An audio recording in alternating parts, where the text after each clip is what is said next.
Once you hit your split step, you need to now move towards the tennis ball. And the very first step you take coming out of your split step is called the first step movement.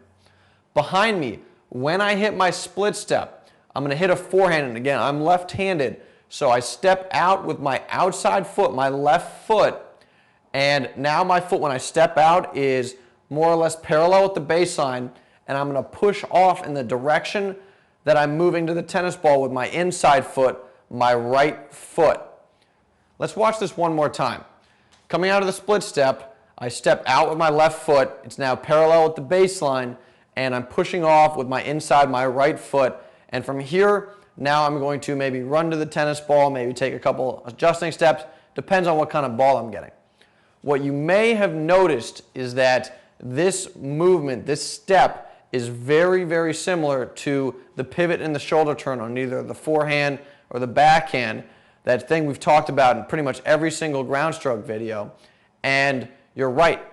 They're the same motion when you are moving laterally along the baseline, if you're moving to the side. If you're moving up or you're moving back, then the footwork is a little bit different.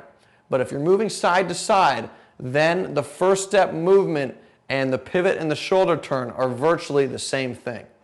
Behind me, we've got Gael Monfils hitting his split step. And this picture and the next one we're about to show you are the exact same pictures we used in the pivot and shoulder turn video of the forehand section. Now, having hit his split step, Monfils steps out with his outside foot, his right foot in this case since he's a righty, and he's pushing off with his left foot, his inside foot in the direction of the tennis ball, and that's going to let him get to the ball as quickly as possible. If we go back to the split step, and now this next picture here, again, you could consider this the pivot and shoulder turn, but that's not what we're focusing on here. What we're focusing on is the footwork. He's stepping out with his outside foot and pushing off with the inside foot, and this footwork is what he needs to do to get to the ball as fast as he can.